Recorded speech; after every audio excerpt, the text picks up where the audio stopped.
ਪੁਕਾਰ ਟੀਵੀ ਵੱਲੋਂ ਸੋਮਵਾਰ 12 ਜੁਲਾਈ 2021 ਦੇ ਬਾਅਦ ਦੁਪਹਿਰ ਖਬਰਾਂ ਦੇ ਸਿਲਸਿਲੇ ਵਿੱਚ ਸਵਾਗਤ। ਪੰਜਾਬ ਕਾਂਗਰਸ 'ਚ ਅੰਦਰੂਨੀ ਕਲੇਸ਼ ਮੁਕਾਉਣ ਲਈ 41 ਦਿਨਾਂ ਤੋਂ ਚੱਲ ਰਹੀਆਂ ਕੋਸ਼ਿਸ਼ਾਂ ਇਸ ਹਫ਼ਤੇ ਕੁਝ ਰੰਗ ਲਿਆ ਸਕਦੀਆਂ ਹਨ। ਕਾਂਗਰਸ ਹਾਈ ਕਮਾਂਡ ਪਾਰਟੀ ਦੀ ਪੰਜਾਬ ਇਕਾਈ 'ਚ ਵੱਡਾ ਫੇਰਬਦਲ ਕਰਨ ਦੀ ਤਿਆਰੀ 'ਚ ਹੈ। ਇਸ ਦਾ ਬਲੂ ਪ੍ਰਿੰਟ ਤਿਆਰ ਕਰ ਲਿਆ ਗਿਆ ਹੈ। ਸੰਕੇਤ ਹਨ ਕਿ ਪੰਜਾਬ ਕਾਂਗਰਸ ਨੂੰ ਇਸੇ ਹਫ਼ਤੇ ਨਵਾਂ ਪ੍ਰਧਾਨ ਮਿਲ ਸਕਦਾ ਹੈ। ਹੁਣ ਸਿਰਫ ਪ੍ਰਦੇਸ਼ ਕਾਂਗਰਸ ਇੰਚਾਰਜ ਹਰੀਸ਼ ਰਾਵਤ ਵੱਲੋਂ ਰਸਮੀ ਐਲਾਨ ਦਾ ਇੰਤਜ਼ਾਰ ਹੈ। ਉਹ ਫਿਲਹਾਲ ਬਿਮਾਰ ਹਨ। ਠੀਕ ਹੋਣ ਤੋਂ ਬਾਅਦ ਹੀ ਤਸਵੀਰ ਸਾਫ਼ ਹੋ ਸਕੇਗੀ। ਕਾਂਗਰਸ 'ਚ 3 ਪੱਧਰ 'ਤੇ ਬਦਲਾਅ ਹੋਣੇ ਹਨ। ਇੱਕ ਤਾਂ ਪੰਜਾਬ ਕਾਂਗਰਸ ਨੂੰ ਨਵਾਂ ਪ੍ਰਧਾਨ ਦਿੱਤਾ ਜਾਵੇਗਾ, ਦੂਸਰਾ ਨਵਜੋਤ ਸਿੰਘ ਸਿੱਧੂ ਨੂੰ ਐਡਜਸਟ ਕੀਤਾ ਜਾਵੇਗਾ ਤੇ ਉਹਨਾਂ ਨੂੰ ਨਵੀਂ ਜ਼ਿੰਮੇਵਾਰੀ ਦਿੱਤੀ ਜਾਵੇਗੀ। ਇਸ ਤੋਂ ਬਾਅਦ ਪੰਜਾਬ ਕੈਬਨਿਟ 'ਚ ਵੀ ਫੇਰਬਦਲ ਕੀਤਾ ਜਾਣਾ ਹੈ। ਸਿੱਧੂ ਦੇ ਮਾਮਲੇ 'ਚ ਪਾਰਟੀ ਹਾਈਕਮਾਨ ਨੇ ਪੰਜਾਬ ਦੇ ਸੀਐਮ ਕੈਪਟਨ ਅਮਰਿੰਦਰ ਸਿੰਘ ਦੀ ਗੱਲ ਮੰਨ ਲਈ ਹੈ। ਸਿੱਧੂ ਨੂੰ ਪ੍ਰਦੇਸ਼ ਪ੍ਰਧਾਨ ਬਣਾਉਣ ਦੀ ਕੋਈ ਸੰਭਾਵਨਾ ਨਜ਼ਰ ਨਹੀਂ ਆ ਰਹੀ। ਪੰਜਾਬ ਕਾਂਗਰਸ ਦੇ ਪ੍ਰਧਾਨ ਸੁਨੀਲ ਜਾਖੜ ਦੀ ਛੁੱਟੀ ਤੈਅ ਮੰਨੀ ਜਾ ਰਹੀ ਹੈ। ਉਹਨਾਂ ਦੀ ਛੁੱਟੀ ਕਰਕੇ ਸੂਬਾ ਪ੍ਰਧਾਨ ਦੀ ਕਮਾਨ ਕਿਸੇ ਹਿੰਦੂ ਨੇਤਾ ਨੂੰ ਹੀ ਦਿੱਤੀ ਜਾਵੇਗੀ। ਨਵੇਂ ਪ੍ਰਦੇਸ਼ ਪ੍ਰਧਾਨ ਦੀ ਦੌੜ ਵਿੱਚ ਕੈਬਨਿਟ ਮੰਤਰੀ ਵਿਜੇਂਦਰ ਸਿੰਗਲਾ ਦਾ ਨਾਂ ਸਭ ਤੋਂ ਅੱਗੇ ਹੈ। ਸਿੰਗਲਾ ਕੈਪਟਨ ਅਮਰਿੰਦਰ ਸਿੰਘ ਦੇ ਵਿਸ਼ਵਾਸ ਪਾਤਰ ਤੇ ਰਾਹੁਲ ਗਾਂਧੀ ਦੀ ਵੀ ਗੁੱਡ ਬੁੱਕ ਵਿੱਚ ਹਨ। ਅਜਿਹੇ ਵਿੱਚ ਉਹਨਾਂ ਦੇ ਨਵੇਂ ਪ੍ਰਧਾਨ ਬਣਨ ਦੀ ਸੰਭਾਵਨਾ ਜ਼ਿਆਦਾ ਹੈ। ਪੰਜਾਬ ਵਿੱਚ ਭਾਜਪਾ ਆਗੂਆਂ ਤੇ ਹੋ ਰਹੇ ਹਮਲਿਆਂ ਨੂੰ ਲੈ ਕੇ ਸੋਮਵਾਰ ਨੂੰ ਸੀਨੀਅਰ ਭਾਜਪਾ ਆਗੂ ਅਸ਼ਵਨੀ ਸ਼ਰਮਾ ਦੀ ਅਗਵਾਈ ਵਿੱਚ ਭਾਜਪਾ ਆਗੂਆਂ ਵੱਲੋਂ ਮੁੱਖ ਮੰਤਰੀ ਦੀ ਰਿਹਾਇਸ਼ ਦਾ ਘਿਰਾਓ ਕੀਤਾ ਗਿਆ। ਭਾਜਪਾ ਆਗੂਆਂ ਵੱਲੋਂ ਉਹਨਾਂ ਦੀ ਰਿਹਾਇਸ਼ ਬਾਹਰ ਧਰਨਾ ਦਿੱਤਾ ਗਿਆ। ਇਸ ਦੌਰਾਨ ਅਸ਼ਵਨੀ ਸ਼ਰਮਾ ਦੀ ਅਗਵਾਈ 'ਚ ਭਾਜਪਾ ਆਗੂਆਂ ਦੀ ਮੁੱਖ ਮੰਤਰੀ ਨਾਲ ਬੈਠਕ ਵੀ ਹੋਈ। ਅਸ਼ਵਨੀ ਸ਼ਰਮਾ ਨੇ ਦੱਸਿਆ ਕਿ ਉਹਨਾਂ ਦੀ ਗੱਲ ਨੂੰ ਮੁੱਖ ਮੰਤਰੀ ਵੱਲੋਂ ਗੰਭੀਰਤਾ ਨਾਲ ਸੁਣਿਆ ਗਿਆ ਹੈ। ਉਹਨਾਂ ਕਿਹਾ ਕਿ ਕੈਪਟਨ ਵੱਲੋਂ ਉਹਨਾਂ ਨੂੰ ਸੁਰੱਖਿਆ ਦਾ ਭਰੋਸਾ ਦਿੱਤਾ ਗਿਆ ਹੈ। ਜ਼ਿਕਰਯੋਗ ਹੈ ਕਿ ਐਤਵਾਰ ਨੂੰ ਰਾਜਪੁਰਾ 'ਚ ਕਥਿਤ ਤੌਰ 'ਤੇ ਕਿਸਾਨ ਯੂਨੀਅਨ ਮੈਂਬਰਾਂ ਵੱਲੋਂ ਭਾਜਪਾ ਆਗੂਆਂ ਅਤੇ ਸਮਰਥਕਾਂ 'ਤੇ ਹਮਲਾ ਕੀਤਾ ਗਿਆ ਸੀ। ਇਸ ਦੌਰਾਨ ਭਾਜਪਾ ਆਗੂ ਕਿਸਾਨਾਂ ਤੋਂ ਬਚਣ ਲਈ ਨੇੜੇਲੇ ਘਰ ਵਿੱਚ ਵੜ ਕੇ ਬਚੇ ਸਨ ਅਤੇ ਪੁਲਿਸ ਪਾਰਟੀ ਨੇ ਬੜੀ ਮੁਸ਼ੱਕਤ ਨਾਲ ਉਹਨਾਂ ਨੂੰ ਆਪਣੀ ਗੱਡੀ 'ਚ ਬਿਠਾ ਕੇ ਉੱਥੋਂ ਕੱਢਿਆ ਸੀ। ਪੰਜਾਬ ਰਾਜ ਬਿਜਲੀ ਨਿਗਮ ਲਿਮਟਿਡ ਪਾਵਰਕਾਮ ਨੂੰ ਉਸ ਵੇਲੇ ਤਸੱਲੀ ਹੋਈ ਜਦੋਂ ਤਲਵੰਡੀ ਸਾਬੋ ਥਰਮਲ ਪਲਾਂਟ ਦਾ 2 ਨੰਬਰ ਯੂਨਿਟ ਮੁੜ ਸ਼ੁਰੂ ਹੋ ਗਿਆ। ਪਾਵਰਕਾਮ ਦੇ ਸੂਤਰਾਂ ਮੁਤਾਬਕ ਪਲਾਂਟ ਦਾ ਇਹ 2 ਨੰਬਰ ਯੂਨਿਟ ਸਵੇਰੇ 5:56 ਤੇ ਸ਼ੁਰੂ ਹੋਇਆ। ਹਾਲ ਦੀ ਘੜੀ ਸਵੇਰੇ 10 ਵਜੇ ਇਹ ਅੱਧੇ ਲੋਡ ਤੇ ਹੀ ਚੱਲ ਰਿਹਾ ਸੀ ਤੇ 386 ਮੈਗਾਵਾਟ ਬਿਜਲੀ ਪੈਦਾ ਕਰ ਰਿਹਾ ਸੀ। ਇਸ ਦੌਰਾਨ ਰੋਪੜ ਦਾ 1 ਯੂਨਿਟ ਤੇ ਰਣਜੀਤ ਸਾਗਰ ਡੈਮ ਦਾ 1 ਯੂਨਿਟ ਹਾਲੇ ਵੀ ਬੰਦ ਹੈ। ਸਵੇਰੇ 10 ਵਜੇ ਬਿਜਲੀ ਦੀ ਮੰਗ 11,550 ਮੈਗਾਵਾਟ ਸੀ। ਦੱਸਣਯੋਗ ਹੈ ਕਿ ਤਲਵੰਡੀ ਸਾਬੋ ਦਾ ਯੂਨਿਟ ਬੰਦ ਰਹਿਣ ਕਾਰਨ ਪਾਵਰਕਾਮ ਨੂੰ ਵੱਡੀ ਮਾਰ ਪੈ ਰਹੀ ਸੀ, ਕਿਉਂਕਿ 1980 ਮੈਗਾਵਾਟ ਦੇ ਇਸ ਪ੍ਰੋਜੈਕਟ ਨਾਲ ਹੀ ਸਭ ਤੋਂ ਵੱਡੀ ਸੱਟ ਵੱਜੀ। ਇਸ ਦੇ ਸ਼ੁਰੂ ਹੋਣ ਨਾਲ ਪਾਵਰਕਾਮ ਨੂੰ ਸੁੱਖ ਦਾ ਸਾਹ ਆਇਆ। ਪੰਜਾਬ ਦੇ ਸਰਕਾਰੀ ਡਾਕਟਰਾਂ ਵੱਲੋਂ ਅੱਜ ਤੋਂ 3 ਰੋਜ਼ਾ ਹੜਤਾਲ 12 ਜੁਲਾਈ ਤੋਂ 14 ਜੁਲਾਈ ਤੱਕ ਕਰਨ ਦਾ ਐਲਾਨ ਕੀਤਾ ਗਿਆ ਹੈ। ਇਸ ਦੌਰਾਨ OPD ਸੇਵਾਵਾਂ ਬੰਦ ਰਹਿਣਗੀਆਂ। ਹਾਲਾਂਕਿ ਲੋਕ ਹਿੱਤ ਵਿੱਚ ਐਮਰਜੈਂਸੀ ਅਤੇ ਕੋਵਿਡ ਆਦਿ ਸੇਵਾਵਾਂ ਜਾਰੀ ਰੱਖਣ ਦਾ ਐਲਾਨ ਕੀਤਾ। ਡਾਕਟਰਾਂ ਨੇ ਸੂਬਾ ਸਰਕਾਰ ਵੱਲੋਂ ਆਪਣੇ ਮੁੱਦਿਆਂ ਦਾ ਹੱਲ ਨਾ ਕੀਤੇ ਜਾਣ ਤੇ 19 ਜੁਲਾਈ ਨੂੰ ਅਣਮਿੱਥੇ ਸਮੇਂ ਲਈ ਹੜਤਾਲ ਤੇ ਜਾਣ ਦੀ ਚੇਤਾਵਨੀ ਦਿੱਤੀ ਹੈ। ਦੱਸਣਯੋਗ ਹੈ ਕਿ ਰੈਵਨਿਊ ਅਫਸਰ ਐਸੋਸੀਏਸ਼ਨ, ਰੈਵਨਿਊ ਕਾਨੂੰਗੋ ਐਸੋਸੀਏਸ਼ਨ ਅਤੇ ਪਟਵਾਰ ਐਸੋਸੀਏਸ਼ਨ ਨੇ ਵੀ ਪੰਜਾਬ ਸਰਕਾਰ ਦੇ 6ਵੇਂ ਤਨਖਾਹ ਕਮਿਸ਼ਨ ਨੂੰ ਨਕਾਰ ਦਿੱਤਾ ਹੈ। ਇੱਕ ਬਿਆਨ ਵਿੱਚ ਕਿਹਾ ਗਿਆ ਹੈ ਕਿ ਕੋਈ ਵੀ ਅਧਿਕਾਰੀ ਤਨਖਾਹ ਬਾਰੇ ਸੂਬਾ ਸਰਕਾਰ ਵੱਲੋਂ ਦਿੱਤਾ ਗਿਆ ਕੋਈ ਵੀ ਫਾਰਮ ਨਹੀਂ ਭਰੇਗਾ। ਉਹਨਾਂ ਪਟਵਾਰੀਆਂ ਦੀਆਂ ਖਾਲੀਆਂ ਪਈਆਂ ਅਸਾਮੀਆਂ ਵੀ ਜਲਦੀ ਭਰਨ ਦੀ ਮੰਗ ਕੀਤੀ। ਡਾਕਟਰ ਪੰਜਾਬ ਦੇ 6ਵੇਂ ਵਿੱਤ ਕਮਿਸ਼ਨ ਦੀਆਂ ਉਹਨਾਂ ਸਿਫਾਰਸ਼ਾਂ ਦਾ ਵਿਰੋਧ ਕਰ ਰਹੇ ਹਨ, ਜਿਸ ਕਾਰਨ ਉਹਨਾਂ ਵੱਲੋਂ ਹੜਤਾਲ 'ਤੇ ਜਾਣ ਦਾ ਫੈਸਲਾ ਕੀਤਾ ਗਿਆ ਹੈ। ਲੋਕ ਇਨਸਾਫ ਪਾਰਟੀ ਦੇ ਮੁਖੀ ਅਤੇ ਵਿਧਾਇਕ ਸਿਮਰਜੀਤ ਸਿੰਘ ਬੈਂਸ 'ਤੇ ਲੁਧਿਆਣਾ ਵਿੱਚ ਜਬਰ ਜਨਾਹ ਦਾ ਮਾਮਲਾ ਦਰਜ ਕਰ ਲਿਆ ਗਿਆ ਹੈ। ਸਿਮਰਜੀਤ ਸਿੰਘ ਬੈਂਸ ਖਿਲਾਫ ਇਹ ਮਾਮਲਾ IPC ਦੀ ਧਾਰਾ 376, 354, 354A, 506 ਅਤੇ 120B ਤਹਿਤ ਦਰਜ ਕੀਤਾ ਗਿਆ ਹੈ। ਇਸ FIR ਵਿੱਚ ਵਿਧਾਇਕ ਸਿਮਰਜੀਤ ਸਿੰਘ ਬੈਂਸ ਸਮੇਤ 7 ਲੋਕਾਂ ਨੂੰ ਨਾਮਜ਼ਦ ਕੀਤਾ ਗਿਆ ਹੈ। ਅਜੇ ਤੱਕ ਵਿਧਾਇਕ ਸਿਮਰਜੀਤ ਸਿੰਘ ਬੈਂਸ ਦੀ ਗ੍ਰਿਫਤਾਰੀ ਨਹੀਂ ਹੋਈ ਹੈ। ਸੰਯੁਕਤ ਕਿਸਾਨ ਮੋਰਚਾ ਹੁਣ 17 ਜੁਲਾਈ ਨੂੰ ਵੋਟਰ ਵਿਪ ਜਾਰੀ ਕਰੇਗਾ। 19 ਜੁਲਾਈ ਤੋਂ ਸ਼ੁਰੂ ਹੋ ਰਿਹਾ ਸੰਸਦ ਦੇ ਮਾਨਸੂਨ ਸੈਸ਼ਨ ਦੌਰਾਨ ਕਿਸਾਨਾਂ ਨੇ ਕੇਂਦਰ ਸਰਕਾਰ ਨੂੰ ਘੇਰਨ ਦੀ ਤਿਆਰੀ ਕਰ ਲਈ ਹੈ, ਜਿਸ ਤਹਿਤ ਕਿਸਾਨ ਮੋਰਚੇ ਵੱਲੋਂ ਵੋਟਰ ਵਿਪ ਜਾਰੀ ਕਰਕੇ ਸਾਰੀਆਂ ਸਿਆਸੀ ਪਾਰਟੀਆਂ ਦੇ ਸੰਸਦ ਮੈਂਬਰਾਂ ਨੂੰ ਹਦਾਇਤ ਕੀਤੀ ਜਾਵੇਗੀ ਕਿ ਸੰਸਦ ਦੀ ਕਾਰਵਾਈ ਦਰਮਿਆਨ ਕੇਂਦਰ ਸਰਕਾਰ ਤੇ ਕਿਸਾਨਾਂ ਦੇ ਹੱਕ ਵਿੱਚ ਫੈਸਲੇ ਕਰਨ ਦਾ ਦਬਾਅ ਬਣਾਇਆ ਜਾਵੇ। ਕਿਸਾਨ ਆਗੂ ਸਰਦਾਰ ਬਲਵੀਰ ਸਿੰਘ ਰਾਜੇਵਾਲ ਨੇ ਅੱਜ ਐਲਾਨ ਕੀਤਾ ਕਿ 17 ਤਰੀਕ ਨੂੰ ਸਿਆਸੀ ਪਾਰਟੀਆਂ ਦੇ ਲੋਕ ਸਭਾ ਮੈਂਬਰਾਂ ਦੇ ਨਾਂ ਇੱਕ ਵੋਟਰ ਵਿਪ ਜਾਰੀ ਕਰਨ ਜਾ ਰਹੇ ਹਾਂ, ਜਿਸ ਵਿੱਚ ਆਗੂਆਂ ਨੂੰ ਕਿਹਾ ਜਾਵੇਗਾ ਕਿ ਸਾਡੀਆਂ ਵੋਟਾਂ ਲੈ ਕੇ ਤੁਸੀਂ ਸੰਸਦ ਬਣੇ ਹੋ ਅਤੇ 7 ਮਹੀਨਿਆਂ ਤੋਂ ਵਧੇਰੇ ਸਮੇਂ ਤੋਂ ਦਿੱਲੀ ਦੀਆਂ ਬਰੂਹਾਂ ਤੇ ਬੈਠੇ ਕਿਸਾਨਾਂ ਦੇ ਹੱਕ ਵਿੱਚ ਆਵਾਜ਼ ਨਹੀਂ ਚੁੱਕੀ। ਉਹਨਾਂ ਕਿਹਾ ਕਿ ਵੋਟਰ ਵਿਪ ਵਿੱਚ ਚੇਤਾਵਨੀ ਦਿੱਤੀ ਜਾਵੇਗੀ ਕਿ ਜੇਕਰ ਹੁਣ ਵੀ ਤੁਹਾਡੀਆਂ ਪਾਰਟੀਆਂ ਜਾਂ ਤੁਸੀਂ ਕਿਸਾਨਾਂ ਦੇ ਹੱਕ ਲਈ ਸੰਸਦ ਵਿੱਚ ਆਵਾਜ਼ ਨਾ ਚੁੱਕੀ ਤਾਂ ਆਉਣ ਵਾਲੇ ਸਮੇਂ ਵਿੱਚ ਭਾਜਪਾ ਆਗੂਆਂ ਵਾਂਗੂ ਉਹਨਾਂ ਦਾ ਵੀ ਵਿਰੋਧ ਕੀਤਾ ਜਾਵੇਗਾ। ਰਾਜੇਵਾਲ ਨੇ ਕਿਹਾ ਕਿ ਲੋਕ ਸਭਾ ਮੈਂਬਰਾਂ ਨੂੰ ਕਿਹਾ ਜਾਵੇਗਾ ਕਿ ਉਹ ਸੰਸਦ ਦੇ ਅਜਲਾਸ ਦੌਰਾਨ ਸਰਕਾਰ ਤੇ ਕਿਸਾਨਾਂ ਦੀਆਂ ਮੰਗਾਂ ਮੰਨਣ ਦਾ ਦਬਾਅ ਪਾਉਣ ਤੇ ਉਦੋਂ ਤੱਕ ਹਾਊਸ ਦੀ ਕਾਰਵਾਈ ਨਹੀਂ ਚੱਲਣ ਦੇਣਗੇ ਜਦੋਂ ਤੱਕ ਸਰਕਾਰ ਉਹਨਾਂ ਨੂੰ ਕਿਸਾਨਾਂ ਦੀਆਂ ਮੰਗਾਂ ਨੂੰ ਲੈ ਕੇ ਭਰੋਸਾ ਨਹੀਂ ਦਿੰਦੀ। ਉਹਨਾਂ ਕਿਹਾ ਕਿ ਜੇਕਰ ਵਿਰੋਧ ਕਰਨ ਤੇ ਹਾਊਸ ਵਿੱਚੋਂ ਮੁਅੱਤਲ ਕਰ ਦਿੱਤਾ ਜਾਂਦਾ ਹੈ ਤਾਂ ਮੁੜ ਜਾ ਕੇ ਸਰਕਾਰ ਦਾ ਵਿਰੋਧ ਕੀਤਾ ਜਾਵੇ। ਰਾਜੇਵਾਲ ਨੇ ਸਪਸ਼ਟ ਕੀਤਾ ਕਿ ਅਸੀਂ ਸੰਸਦ ਮੈਂਬਰਾਂ ਨੂੰ ਹਦਾਇਤ ਕਰਾਂਗੇ ਕਿ ਉਹ ਖੁਦ ਸੈਸ਼ਨ ਦਾ ਵਾਕਆਊਟ ਨਾ ਕਰਨ, ਕਿਉਂਕਿ ਇਸ ਤਰ੍ਹਾਂ ਸਰਕਾਰ ਨੂੰ ਆਪਣੀਆਂ ਨੀਤੀਆਂ ਲਾਗੂ ਕਰਨ ਦਾ ਖੁੱਲ੍ਹਾ ਮੌਕਾ ਮਿਲ ਜਾਂਦਾ ਹੈ। ਉਧਰ ਕਿਸਾਨ ਆਗੂ ਰਾਕੇਸ਼ ਟਕੈਤ ਨੇ ਕਿਹਾ ਕਿ ਉੱਤਰ ਪ੍ਰਦੇਸ਼ ਵਿੱਚ ਕਿਸਾਨ ਆਗੂਆਂ ਦੇ ਚੋਣ ਲੜਨ ਦੇ ਰਾਹ ਖੁੱਲ੍ਹੇ ਹਨ ਅਤੇ ਇਸ ਸਬੰਧ ਵਿੱਚ ਮੁਜ਼ੱਫਰਨਗਰ ਵਿੱਚ ਕਿਸਾਨ ਮਹਾਪੰਚਾਇਤ 5 ਸਤੰਬਰ ਨੂੰ ਸੱਦੀ ਗਈ ਹੈ।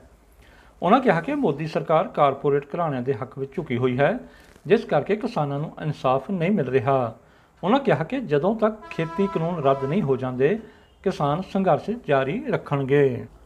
ਦਿੱਲੀ ਸਰਕਾਰ ਨੇ ਸਰਵ ਉੱਚ ਅਦਾਲਤ ਕੋਲ ਅਰਜ਼ੀ ਦਾਇਰ ਕਰਕੇ ਮੰਗ ਕੀਤੀ ਹੈ ਕਿ ਹਰਿਆਣਾ ਤੋਂ ਪਾਣੀ ਛੱਡਣ ਦੀ ਦਿੱਲੀ ਜਲ ਬੋਰਡ ਦੀ ਪਟੀਸ਼ਨ ਤੇ ਜਲਦੀ ਸੁਣਵਾਈ ਕੀਤੀ ਜਾਵੇ। ਉਹਨਾਂ ਮੰਗ ਕੀਤੀ ਕਿ ਹਰਿਆਣਾ ਕੌਮੀ ਰਾਜਧਾਨੀ ਲਈ ਪਾਣੀ ਦਾ ਵੱਧਦਾ ਹਿੱਸਾ ਜਾਰੀ ਕਰੇ। ਦਿੱਲੀ ਜਲ ਬੋਰਡ ਦੇ ਵਾਈਸ ਚੇਅਰਮੈਨ ਰਾਘਵ ਚੱਡਾ ਨੇ ਕਿਹਾ ਕਿ ਹਰਿਆਣਾ ਨੇ 609 MJD ਪਾਣੀ ਸਪਲਾਈ ਕਰਨਾ ਸੀ, ਜਦਕਿ ਉਸ ਵੱਲੋਂ ਦਿੱਲੀ ਨੂੰ ਸਿਰਫ 479 MJD ਪਾਣੀ ਹੀ ਦਿੱਤਾ ਜਾ ਰਿਹਾ ਹੈ। ਕੇਂਦਰ ਸਰਕਾਰ ਨੇ ਆਬਾਦੀ ਕੰਟਰੋਲ ਕਰਨ ਲਈ ਚਾਰਾਜ਼ੋਈ ਸ਼ੁਰੂ ਕਰ ਦਿੱਤੀ ਹੈ। ਭਾਜਪਾ ਸੰਸਦ ਮੈਂਬਰ ਰਾਕੇਸ਼ ਸਿਨਹਾ ਦਾ ਆਬਾਦੀ ਕੰਟਰੋਲ ਕਰਨ ਨੂੰ ਲੈ ਕੇ ਸੁਝਾਅ ਦਿੱਤਾ ਗਿਆ ਸੀ ਤੇ ਰਾਜ ਸਭਾ ਵਿੱਚ ਇਸ ਪ੍ਰਾਈਵੇਟ ਬਿੱਲ ਤੇ ਚਰਚਾ ਹੋਣ ਦੀ ਸੰਭਾਵਨਾ ਹੈ।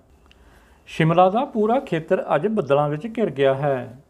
ਮੌਸਮ ਵਿਭਾਗ ਨੇ ਪੇਸ਼ੀਨ ਗੋਈ ਕੀਤੀ ਹੈ ਕਿ ਹਿਮਾਚਲ ਪ੍ਰਦੇਸ਼ ਵਿੱਚ ਕਈ ਥਾਵਾਂ ਉੱਤੇ ਬੁੱਧਵਾਰ ਤੱਕ ਭਾਰੀ ਮੀਂਹ ਪਵੇਗਾ।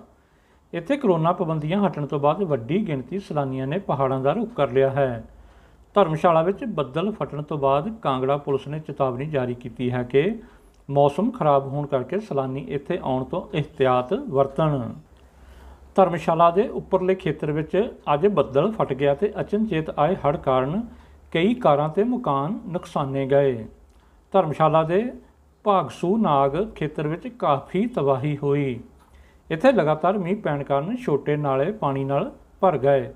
ਇਸ ਦਾ ਕਾਰਨ ਇਸ ਖੇਤਰ ਵਿੱਚ ਲੋਕਾਂ ਵੱਲੋਂ ਨਾਲਿਆਂ ਕੰਢੇ ਕੀਤੇ ਨਾਜਾਇਜ਼ ਕਬਜ਼ੇ ਹਨ, ਜਿਸ ਕਾਰਨ ਪਾਣੀ ਦਾ ਵਹਾਅ ਬਾਹਰ ਮਕਾਨਾਂ ਵੱਲ ਨੂੰ ਹੋ ਤੁਰਿਆ। ਮੀਂਹ ਕਾਰਨ ਇੱਥੋਂ ਦੇ ਧੌਲਾ ਧਾਰ ਪਹਾੜੀਆਂ ਤੋਂ ਆ ਰਹੇ ਝਰਨਿਆਂ ਵਿੱਚ ਅਚਾਨਕ ਪਾਣੀ ਜ਼ਿਆਦਾ ਆ ਗਿਆ, ਜਿਸ ਕਾਰਨ ਨਹਿਰਾਂ ਤੇ ਨਾਲੇ ਪਾਣੀ ਨਾਲ ਭਰ ਗਏ। ਕਾਂਗੜਾ ਦੀ ਬੋ ਵੈਲੀ ਵਿੱਚ ਅੱਜ ਜ਼ਮੀਨ ਖਿਸਕਣ ਕਾਰਨ 5 ਮਕਾਨ ਤਬਾਹ ਹੋ ਗਏ, ਜਿਸ ਕਾਰਨ 5 ਜਣਿਆਂ ਦੇ ਮਰਨ ਦਾ ਖਦਸ਼ਾ ਹੈ। SP ਵਿਪੁਕਤ ਰੰਜਨ ਨੇ ਦੱਸਿਆ ਕਿ ਹਾਲੇ ਮਲਬੇ ਹੇਠੋਂ ਇੱਕ ਵਿਅਕਤੀ ਦੀ ਲਾਸ਼ ਬਰਾਮਦ ਹੋਈ ਹੈ। ਇਸ ਤੋਂ ਬਾਅਦ ਧਰਮਸ਼ਾਲਾ ਤੇ ਬੋ ਵੈਲੀ ਵਿੱਚ ਕੌਮੀ ਆਫਤ ਪ੍ਰਬੰਧਨ ਟੀਮਾਂ ਬਚਾਅ ਕਾਰਜਾਂ ਵਿੱਚ ਜੁਟ ਗਈਆਂ ਹਨ। ਕੇਂਦਰੀ ਗ੍ਰਹਿ ਮੰਤਰੀ ਅਮਿਤ ਸ਼ਾਹ ਨੇ ਇਸ ਘਟਨਾ ਉੱਤੇ ਅਫਸੋਸ ਜ਼ਾਹਰ ਕਰਦਿਆਂ ਮੁੱਖ ਮੰਤਰੀ ਜੈਰਾਮ ਠਾਕੁਰ ਨਾਲ ਫੋਨ ਉੱਤੇ ਗੱਲਬਾਤ ਕੀਤੀ। ਉੱਤਰ ਪ੍ਰਦੇਸ਼ ਤੇ ਰਾਜਸਥਾਨ ਦੀਆਂ ਵੱਖ-ਵੱਖ ਥਾਵਾਂ 'ਚ ਅੱਜ ਸ਼ਾਮ ਤੇ ਰਾਤ ਵੇਲੇ ਅਸਮਾਨੀ ਬਿਜਲੀ ਡਿੱਗੀ, ਜਿਸ ਕਾਰਨ ਯੂਪੀ ਵਿੱਚ 38 ਤੇ ਰਾਜਸਥਾਨ ਦੇ ਕੋਟਾ, ਜੈਪੁਰ ਤੇ ਧੌਲਪੁਰ ਦੀਆਂ ਵੱਖ-ਵੱਖ ਥਾਵਾਂ ਤੇ 19 ਜਣਿਆਂ ਦੀ ਮੌਤ ਹੋ ਗਈ। ਉੱਤਰ ਪ੍ਰਦੇਸ਼ ਦੇ 11 ਜ਼ਿਲ੍ਹਿਆਂ ਵਿੱਚ 38 ਮੌਤਾਂ ਹੋਈਆਂ। ਮੁੱਖ ਮੰਤਰੀ ਯੋਗੀ ਆਦਿੱਤਿਆਨਾਥ ਨੇ ਪ੍ਰਸ਼ਾਸਨਿਕ ਅਧਿਕਾਰੀਆਂ ਨੂੰ ਪੀੜਤਾਂ ਨੂੰ ਵਾਜਬ ਮੁਆਵਜ਼ਾ ਤੇ ਮਦਦ ਦੇਣ ਦੇ ਹੁਕਮ ਦਿੱਤੇ ਹਨ। ਇਹ ਵੀ ਪਤਾ ਲੱਗਾ ਹੈ ਕਿ ਜੈਪੁਰ ਦੇ ਆਮੇਰ ਮਹੱਲ ਦੇ ਵਾਚ ਟਾਵਰ ਤੇ ਮੀਂਹ ਦੌਰਾਨ ਕਈ ਜਣੇ ਸੈਲਫੀ ਲੈ ਰਹੇ ਸਨ, ਜਿਸ ਦੌਰਾਨ ਬਿਜਲੀ ਡਿੱਗੀ ਤੇ ਇਸ ਦੀ ਲਪੇਟ ਵਿੱਚ 35 ਜਣਿਆਂ ਦੇ ਆਉਣ ਦਾ ਪਤਾ ਲੱਗਾ ਹੈ। ਇੱਥੇ ਸ਼ਾਮ ਵੇਲੇ ਮੌਸਮ ਖੁਸ਼ਗਵਾਰ ਹੋਣ ਕਾਰਨ ਲੋਕ ਮੌਸਮ ਦਾ ਆਨੰਦ ਮਾਣਨ ਲਈ ਆਮੇਰ ਮਹੱਲ ਪੁੱਜੇ ਤੇ ਇੱਥੋਂ ਦੀ ਵੱਡੀ ਦੀਵਾਰ 'ਤੇ ਸੈਲਫੀਆਂ ਲੈਣੀਆਂ ਸ਼ੁਰੂ ਕੀਤੀਆਂ। ਇਸ ਦੌਰਾਨ ਬਿਜਲੀ ਡਿੱਗਣ ਕਾਰਨ ਕਈ ਜਣੇ ਦੀਵਾਰ ਤੋਂ ਡਿੱਗ ਕੇ ਹੇਠਾਂ ਝਾੜੀਆਂ ਵਿੱਚ ਡਿੱਗ ਗਏ। ਇੱਥੇ 11 ਜਣਿਆਂ ਦੀ ਮੌਤ ਤਾਂ ਹੋਣ ਦੀ ਪੁਸ਼ਟੀ ਹੋਈ ਹੈ ਤੇ ਹੋਰ ਜ਼ਖਮੀ ਹੋਏ ਹਨ। ਪ੍ਰਧਾਨ ਮੰਤਰੀ ਨਰਿੰਦਰ ਮੋਦੀ ਨੇ ਟਵੀਟ ਕਰਕੇ ਅਸਮਾਨੀ ਬਿਜਲੀ ਡਿੱਗਣ ਕਾਰਨ ਹੋਈਆਂ ਮੌਤਾਂ ਤੇ ਦੁੱਖ ਜ਼ਾਹਰ ਕੀਤਾ ਹੈ। ਯੂਰਪੀਅਨ ਯੂਨੀਅਨ ਦੇ ਇੱਕ ਖਪਤਕਾਰ ਗਰੁੱਪ ਨੇ ਸ਼ਿਕਾਇਤ ਕੀਤੀ ਹੈ ਕਿ WhatsApp ਲੋਕਾਂ ਨੂੰ ਗਲਤ ਤਰੀਕੇ ਨਾਲ ਨਵੀਂ ਨਿੱਜਤਾ ਨੀਤੀ ਅਪਡੇਟ ਕਰਨ ਲਈ ਕਹਿ ਰਿਹਾ ਹੈ। ਉਹਨਾਂ ਕਿਹਾ ਕਿ ਇਹ ਯੂਰਪ ਦੇ ਕਾਨੂੰਨ ਮੁਤਾਬਕ ਨਹੀਂ ਹੈ। ਯੂਰਪੀਅਨ ਖਪਤਕਾਰ ਸੰਗਠਨ BEUC ਨੇ ਕਿਹਾ ਕਿ ਨਵੀਂ ਨੀਤੀ ਪਾਰਦਰਸ਼ੀ ਨਹੀਂ ਹੈ ਤੇ ਇਸ ਬਾਰੇ ਯੂਜ਼ਰ ਨੂੰ ਸਮਝ ਨਹੀਂ ਲੱਗ ਰਹੀ। ਬਹੁਤ ਸਾਰੇ WhatsApp ਖਪਤਕਾਰ ਸਿਗਨਲ ਤੇ ਟੈਲੀਗ੍ਰਾਮ ਵਰਗੀਆਂ ਐਪਸ ਤੇ ਜਾ ਰਹੇ ਹਨ। ਇਸ ਗੱਲ ਦਾ ਖਦਸ਼ਾ ਜਤਾਇਆ ਗਿਆ ਹੈ ਕਿ WhatsApp ਦੀ ਨਵੀਂ ਨੀਤੀ ਫੇਸਬੁੱਕ ਨੂੰ ਖਪਤਕਾਰਾਂ ਬਾਰੇ ਲੋੜੋਂ ਵੱਧ ਸੂਚਨਾ ਤੱਕ ਪਹੁੰਚ ਦੇਵੇਗੀ। ਸੰਗਠਨ ਨੇ ਕਿਹਾ ਕਿ ਯੂਜ਼ਰ ਨੂੰ ਲਗਾਤਾਰ ਸੁਨੇਹੇ ਮਿਲ ਰਹੇ ਹਨ ਕਿ ਜੇ ਉਸਨੇ ਨਵੀਂ ਨੀਤੀ ਸਵੀਕਾਰ ਨਹੀਂ ਕੀਤੀ ਤਾਂ ਐਪ ਤੱਕ ਉਸ ਦੀ ਪਹੁੰਚ ਸੀਮਤ ਕਰ ਦਿੱਤੀ ਜਾਵੇਗੀ। ਸਿੰਗਾਪੁਰ ਵਿੱਚ ਇੱਕ 26 ਸਾਲਾ ਭਾਰਤੀ ਨਾਗਰਿਕ ਨੂੰ ਸਿੰਗਾਪੁਰ 'ਚ ਸੋਮਵਾਰ ਨੂੰ 9 ਮਹੀਨੇ ਦੀ ਜੇਲ੍ਹ ਦੀ ਸਜ਼ਾ ਸੁਣਾਈ ਗਈ ਕਿਉਂਕਿ ਉਸਨੇ ਸਵਾਬ ਟੈਸਟ ਦੇ ਨਤੀਜਿਆਂ ਲਈ ਹਸਪਤਾਲ 'ਚ ਰਹਿਣ ਦੀ ਬਜਾਏ ਸਿੰਗਾਪੁਰ ਛੱਡ ਕੇ ਜਾਣ ਦੀ ਕੋਸ਼ਿਸ਼ ਕੀਤੀ ਸੀ। ਬਾਲਚੰਦਰਨ ਪ੍ਰਤਿਬਨ ਦਾ ਕੋਵਿਡ ਟੈਸਟ ਪੋਜ਼ੀਟਿਵ ਆਉਣ ਤੋਂ ਬਾਅਦ ਸਿੰਗਾਪੁਰ ਦੀ ਪੁਲਿਸ ਨੇ ਉਸ ਨੂੰ ਚਾਂਗੀ ਏਅਰਪੋਰਟ ਤੋਂ ਜਾ ਕੇ ਉਸ ਨੂੰ ਸਿੰਗਾਪੁਰ ਜਨਰਲ ਹਸਪਤਾਲ ਜਾਣੀ ਕਿ CGH ਵਿੱਚ ਫਿਰ ਤੋਂ ਭਰਤੀ ਕਰਾ ਦਿੱਤਾ। ਟੂਡੇ ਅਖਬਾਰ 'ਚ ਪ੍ਰਕਾਸ਼ਿਤ ਰਿਪੋਰਟ ਮੁਤਾਬਕ ਬਾਲਚੰਦਰਨ ਨੇ ਜਨਤਕ ਵਾਹਨ ਰਾਹੀਂ ਜਾ ਕੇ ਭਾਰਤ ਜਾਣ ਲਈ ਟਿਕਟ ਖਰੀਦਣ ਦੀ ਨਾਕਾਮ ਕੋਸ਼ਿਸ਼ ਕੀਤੀ। ਫਿਰ 4 ਘੰਟਿਆਂ ਤੱਕ ਸੰਕਰਮਣ ਦੀ ਹਾਲਤ 'ਚ ਹੀ ਚਾਂਗੀ ਏਅਰਪੋਰਟ ਤੇ ਟਰਮੀਨਲ ਦੇ ਤੇ ਇੱਕ ਆਪਣੀ ਫਲਾਈਟ ਦਾ ਇੰਤਜ਼ਾਰ ਕਰਦਾ ਸੀ ਜਦੋਂ ਬਾਲਚੰਦਰਨ ਨੂੰ ਮਈ 'ਚ ਕੋਵਿਡ ਪ੍ਰੋਟੋਕਾਲ ਤੋੜਨ ਦੇ ਦੂਜਿਆਂ ਨੂੰ ਇਸ ਇਨਫੈਕਸ਼ਨ ਦੇ ਖਤਰੇ 'ਚ ਪਾਉਣ ਦਾ ਦੋਸ਼ ਲੱਗਿਆ। ਚੀਨ ਨੇ ਐਤਵਾਰ ਨੂੰ ਕਿਹਾ ਕਿ ਉਹ ਉਈਗਰ ਭਾਈਚਾਰੇ ਅਤੇ ਹੋਰ ਮੁਸਲਿਮ ਨਸਲੀ ਘੱਟ ਗਿਣਤੀਆਂ ਨਾਲ ਬਦਸਲੂਕੀ ਕਰਨ ਵਿੱਚ ਕਥਿਤ ਭੂਮਿਕਾ ਨੂੰ ਲੈ ਕੇ ਚੀਨੀ ਕੰਪਨੀਆਂ ਨੂੰ ਕਾਲੀ ਸੂਚੀ ਵਿੱਚ ਪਾਉਣ ਦੀ ਅਮਰੀਕੀ ਕਾਰਵਾਈ ਦਾ ਜਵਾਬ ਦੇਣ ਲਈ ਜ਼ਰੂਰੀ ਕਦਮ ਚੁੱਕੇਗਾ। ਚੀਨ ਦੇ ਵਣਜ ਮੰਤਰਾਲੇ ਨੇ ਕਿਹਾ ਕਿ ਅਮਰੀਕਾ ਦਾ ਇਹ ਕਦਮ ਚੀਨੀ ਉਦਮਾਂ ਦਾ ਨਾਜਾਇਜ਼ ਦਮਨ ਅਤੇ ਅੰਤਰਰਾਸ਼ਟਰੀ ਆਰਥਿਕ ਤੇ ਵਪਾਰ ਨਿਯਮਾਂ ਦੀ ਗੰਭੀਰ ਉਲੰਘਣਾ ਹੈ। ਮੰਤਰਾਲੇ ਨੇ ਇੱਕ ਬਿਆਨ ਵਿੱਚ ਕਿਹਾ ਕਿ ਚੀਨੀ ਕੰਪਨੀਆਂ ਦੇ ਜਾਇਜ਼ ਅਧਿਕਾਰਾਂ ਅਤੇ ਹਿੱਤਾਂ ਦੀ ਰਾਖੀ ਲਈ ਜ਼ਰੂਰੀ ਕਦਮ ਚੁੱਕੇਗਾ। ਚੀਨ ਨੇ ਆਪਣੇ ਸੁਦੂਰ ਪੱਛਮੀ ਖੇਤਰ ਸ਼ਿਨਜ਼ਿਆਂਗ ਵਿੱਚ ਉਈਗਰ ਭਾਈਚਾਰੇ ਦੇ ਲੋਕਾਂ ਨੂੰ ਮਨਮਰਜ਼ੀ ਨਾਲ ਹਿਰਾਸਤ ਵਿੱਚ ਰੱਖੇ ਜਾਣ ਅਤੇ ਲੇਬਰ ਕੋਲੋਂ ਜਬਰੀ ਮਜ਼ਦੂਰੀ ਕਰਵਾਉਣ ਦੇ ਦੋਸ਼ਾਂ ਤੋਂ ਇਨਕਾਰ ਕੀਤਾ ਹੈ। ਇਸ ਦੇ ਨਾਲ ਹੀ ਇਸ ਨੇ ਆਪਣੀਆਂ ਕੰਪਨੀਆਂ ਅਤੇ ਕਾਰਜਕਾਰੀ ਅਧਿਕਾਰੀਆਂ ਖਿਲਾਫ ਲਾਈਆਂ ਪਾਬੰਦੀਆਂ ਦੇ ਜਵਾਬ ਵਿੱਚ ਵੀਜ਼ਾ ਅਤੇ ਵਿੱਤੀ ਸਬੰਧਾਂ 'ਤੇ ਪਾਬੰਦੀਆਂ ਲਗਾਉਣਾ ਸ਼ੁਰੂ ਕਰ ਦਿੱਤਾ ਹੈ। ਜ਼ਿਕਰਯੋਗ ਹੈ ਕਿ US ਦੇ ਵਣਜ ਵਿਭਾਗ ਨੇ ਸ਼ੁੱਕਰਵਾਰ ਨੂੰ ਇੱਕ ਬਿਆਨ ਵਿੱਚ ਕਿਹਾ ਸੀ ਕਿ ਇਲੈਕਟ੍ਰਾਨਿਕਸ ਅਤੇ ਟੈਕਨੋਲੋਜੀ ਕੰਪਨੀਆਂ ਅਤੇ ਹੋਰ ਵਪਾਰਕ ਸੰਸਥਾਵਾਂ ਨੇ ਸ਼ਿਨਜ਼ਿਆਂਗ ਵਿੱਚ ਮੁਸਲਿਮ ਘੱਟ ਗਿਣਤੀਆਂ ਖਿਲਾਫ ਚੀਨ ਸਰਕਾਰ ਦੇ ਜ਼ਬਰ, ਜਨਤਕ ਨਜ਼ਰਬੰਦੀ ਅਤੇ ਉੱਚ ਟੈਕਨੋਲੋਜੀ ਦੀ ਨਿਗਰਾਨੀ ਮੁਹਿੰਮ ਨੂੰ ਸਮਰੱਥ ਕਰਨ ਵਿੱਚ ਸਹਾਇਤਾ ਕੀਤੀ ਹੈ। ਇਹਨਾਂ ਪਾਬੰਦੀਆਂ ਦੇ ਤਹਿਤ ਅਮਰੀਕਾ ਇਹਨਾਂ ਚੀਨੀ ਕੰਪਨੀਆਂ ਨੂੰ ਉਪਕਰਨ ਜਾਂ ਹੋਰ ਚੀਜ਼ਾਂ ਨਹੀਂ ਵੇਚ ਸਕਦੇ। Food safety and standard authority of India ਜਾਣੀ ਕਿ FSSAI ਪੈਕਡ ਖੁਰਾਕੀ ਪਦਾਰਥਾਂ 'ਤੇ ਚੇਤਾਵਨੀ ਦੀ ਬਜਾਏ ਹੈਲਥ ਸਟਾਰ ਰੇਟਿੰਗ HSR ਅਪਣਾਉਣ ਲਈ ਤਿਆਰ ਹੈ। ਦੁਨੀਆ ਦੇ ਸਿਰਫ 2 ਦੇਸ਼ਾਂ ਵਿੱਚ ਲਾਗੂ ਕੀਤੀ ਗਈ ਇਹ ਪ੍ਰਣਾਲੀ ਪ੍ਰਭਾਵਹੀਣ ਸਾਬਤ ਹੋ ਚੁੱਕੀ ਹੈ। ਵਿਗਿਆਨਕਾਂ ਨੇ ਅਧਿਐਨ ਜ਼ਰੀਏ ਇੱਕ ਰਿਪੋਰਟ ਤਿਆਰ ਕੀਤੀ ਹੈ ਜਿਸ ਵਿੱਚ ਸਾਹਮਣੇ ਆਇਆ ਹੈ ਕਿ ਲੋਕ ਇਸ ਤਰ੍ਹਾਂ ਦੇ ਚੇਤਾਵਨੀ ਚਿੰਨ੍ਹਾਂ ਤੋਂ ਜਾਗਰੂਕ ਨਹੀਂ ਹੁੰਦੇ। ਇਸ ਦਾ ਤਾਜ਼ਾ ਉਦਾਹਰਣ ਸਿਗਰਟ ਉੱਤੇ ਜਾਰੀ ਚੇਤਾਵਨੀ ਤੋਂ ਜ਼ਾਹਰ ਹੁੰਦੀ ਹੈ। ਸਿਹਤ ਮਾਹਰਾਂ ਦਾ ਕਹਿਣਾ ਹੈ ਕਿ HSR ਰਾਹੀਂ ਕੰਪਨੀਆਂ ਲਈ ਨਿਯਮ ਨਰਮ ਬਣਾਉਣ ਲਈ ਕੋਸ਼ਿਸ਼ ਕੀਤੀ ਜਾ ਰਹੀ ਹੈ। ਸਟਾਰ ਰੇਟਿੰਗ ਇਹ ਨਹੀਂ ਦਰਸਾਏਗੀ ਕਿ ਉਤਪਾਦ ਵਿੱਚ ਨਮਕ, ਖੰਡ ਜਾਂ ਚਰਬੀ ਮਿਆਰਾਂ ਤੋਂ ਵੱਧ ਹਨ।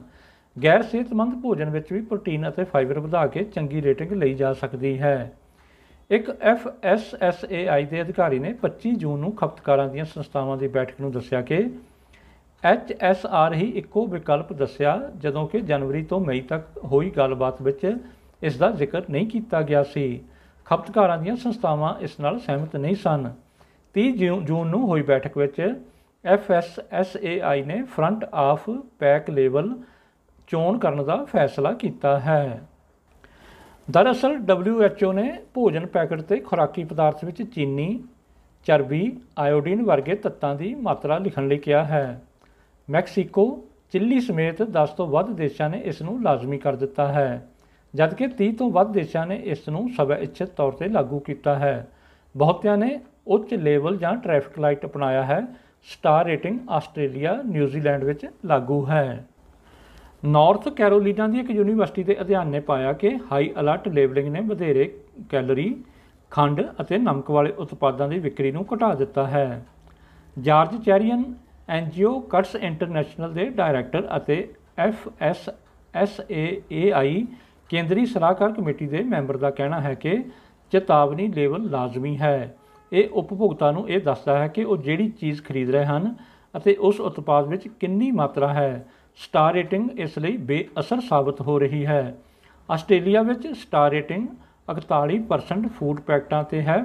ਬਹੁਤੇ ਲੋਕ ਇਹ ਵੀ ਨਹੀਂ ਜਾਣਦੇ ਕਿ ਉਹ ਕਿੰਨੀ ਮਾਤਰਾ ਵਿੱਚ ਕਿੰਨਾ ਪੌਸ਼ਟਿਕ ਭੋਜਨ ਖਾ ਰਹੇ ਹਨ। ਫਿਲੀਪੀਨਜ਼ ਤੋਂ ਦੁੱਖ ਭਰੀ ਖਬਰ ਸਾਹਮਣੇ ਆਈ ਹੈ। ਬੀਤੇ ਦਿਨ ਇੱਥੇ ਇੱਕ ਸਿੱਖ ਨੌਜਵਾਨ ਦਾ ਕਤਲ ਕਰ ਦਿੱਤਾ ਗਿਆ।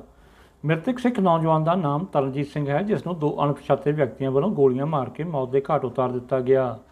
ਇਹ ਦੁੱਖਦਾਈ ਘਟਨਾ ਫਿਲੀਪੀਨਜ਼ ਦੇ ਮਨੀਲਾ ਵਿੱਚ ਐਤਵਾਰ ਨੂੰ ਵਾਪਰੀ।